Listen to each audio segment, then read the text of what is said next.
Hi guys, మా మామిడి తోటలోనే flowering start అయ్యింది. ఇప్పుడు మీరు చూస్తున్నది సూరన్ రేఖ చెట్టు. ఈ చెట్టుకి చాలా నిండుగా పోతుంది. ఈ చెట్టు ప్రతి కొమ్మకి పూత రావడం జరిగింది. రీసెంట్ గా మేము ఫ్లవరింగ్ రావడానికి స్ప్రేయింగ్ చేసాము. స్ప్రేయింగ్ చాలా ఉపయోగపడింది మాకు. వచ్చిన ప్రతి పూత నిలబడదు. ఇందులో 10% వస్తే చాలు మనకి. ఇప్పుడు మీరు చూస్తున్నారు కదా, మామిడి చెట్లు పూత ఈ విధంగా ఉంటది. ప్రస్తుతానికి చూడడానికి చెట్లు చాలా హెల్తీగా ఉన్నాయి. వాతావరణం మనకు బాగా అనుకూలిస్తే దిగుబడి కూడా బాగా వస్తుంది అనుకుంటున్నాం. నెల క్రితం తేనె మంచు ఎక్కువగా పడడం వల్ల పూత ఈ విధంగా మాడిపోయింది. మామిడి చెట్లకి పూత బాగా దిగాలంటే వేడి ఎక్కువగా ఉండాలి. మంచు ఎక్కువగా కురిసినా, వర్షాలు ఎక్కువగా కురిసినా పూత సరిగా నిలబడదు.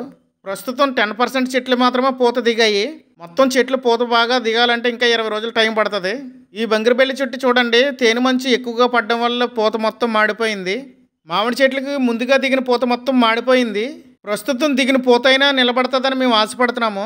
ఈ పూసిన పూతలోని ఎన్ని కాయలు దిగుతాయో ఏంటో ఇంకా తెలియదు మనకి. ఈ సంవత్సరమైన మామిడి తోట ఎక్కువ దిగుబడి రావాలని మేము కోరుకుంటున్నాం.